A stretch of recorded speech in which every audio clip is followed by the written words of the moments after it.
بسم اللہ الرحمن الرحیم۔ بھارت کے لیے سب اچھا نہیں ہے اور پاکستان کے لیے بہت کچھ اچھا ہونے والا ہے۔ سب سے بڑی خبر یہ ہے کہ پاکستان کی مغربی سرحد محفوظ ہے اور افغان طالبان نے بھارت کو صاف انکار کر دیا ہے۔ میں ہوں آصف نثار غیاثی اور آپ دیکھ رہے ہیں میرا یوٹیوب چینل۔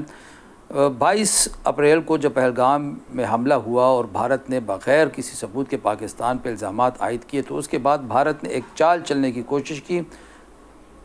اس چال کا مقصد پاکستان کی مغربی سرحد کو غیر محفوظ بنانا تھا، چنانچہ ایک تجارتی وفد بنا کے کابل بھجوایا گیا۔ یہ وزٹ ہوا ہے کوئی 26 اپریل کو، جس میں جو ان کے افغانستان کے خصوصی نمائندے ہیں آنند پرکاش،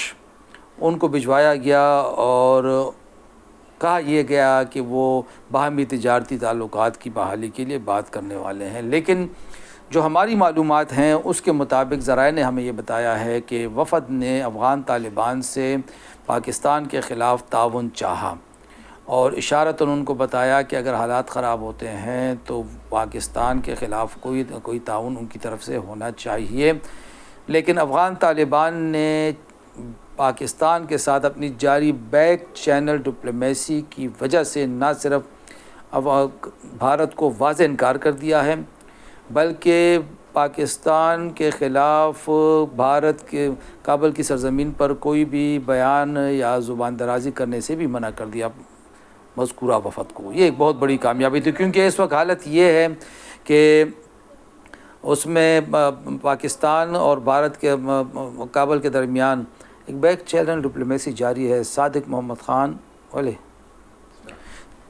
پاکستانی نمائندہ برائے افغانستان صادق محمد خان کی کوششوں سے کافی حد تک برف پگھل چکی ہے اور بد اعتمادی کی جو فضا بنی ہوئی تھی اب وہ آہستہ آہستہ کم ہوتی جا رہی ہے۔ قبل ازیں 20 اپریل کے آس پاس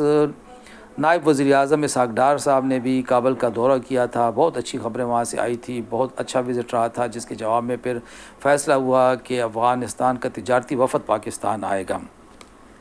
جو ہماری معلومات ہیں اس کے مطابق پاک بھارت ٹینشن کی کمی کے فوراً بعد ہی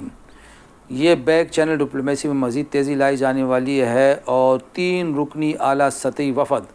یہ ہے آج کی اہم بریکنگ نیوز، 3 رکنی اعلیٰ سطحی وفد صادق محمد خان صاحب کی قیادت میں افغانستان جائے گا، جہاں پہ ان کا مقصد قندھار جا کے ملا ہیبت اللہ اخونزادہ صاحب سے ملاقات کرنا ہے اور یہ ملاقات بڑی اہم نوعیت کی ہوگی اور اسی میں جو ٹی ٹی پی ہیں یا فتنۃ الخوارج ہیں اس کے مستقبل کے حوالے سے بات چیت کی جائے گی اور ان پہ زور دیا جائے گا کہ ان کا اب کوئی نہ کوئی سدباب کیا جائے، اور اس حوالے سے بڑی اہم پیش رفت اس ملاقات میں متوقع ہے۔ ملاقات کا یہ وفد کے جانے کا ابھی کوئی وقت کا تعین نہیں ہوا ہے، لیکن کچھ دنوں میں یہ وفد جا سکتا ہے۔ اسی طرح پاکستان کی کوششوں سے جو حقانی نیٹ ورک ہے وہ پاکستان کی کوششوں سے ہی دوبارہ کابل حکومت کا حصہ بن چکا ہے۔ یہ بہت بڑی کامیابی ہے پاکستان کی، لیکن یہ خود افغانستان کے لیے اچھی بات اس لیے ہے کہ افغانستان میں ایک خدشہ یہ تھا کہ خانہ جنگی کا خطرہ پیدا ہو گیا تھا۔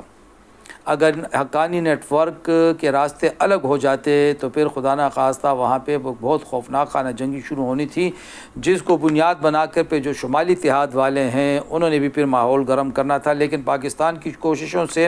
حقانی نیٹ ورک نہ صرف واپس کابل حکومت کا حصہ بن گیا ہے بلکہ اب اسی کی وجہ سے پاکستان اور افغانستان کے درمیان بڑھتی خلیج بھی اب کم کی جا سکے گی۔ ساتھ میں یہ امر بھی خوش آئند ہے کہ افغان مہاجرین کی وطن واپسی کے معاملے پر بھی افغان طالبان نے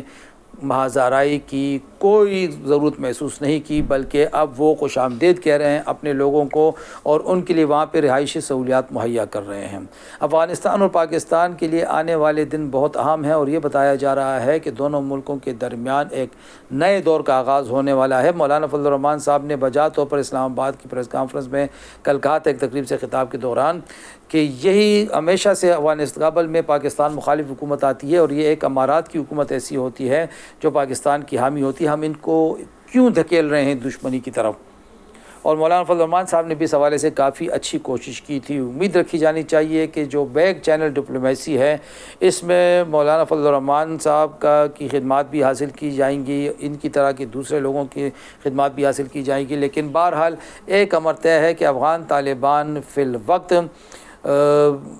بہت نپے تلے انداز میں آگے بڑھ رہے ہیں, اور ان کی کوشش اور خواہش یہی ہے کہ ان کی سرحدیں محفوظ رہیں اور وہ زیادہ سے زیادہ تجارتی تعلقات کو فروغ دیں, اور یہی ان کی کامیابی ہوگی اور یہی اس خطے کی کامیابی ہوگی. خدا حافظ.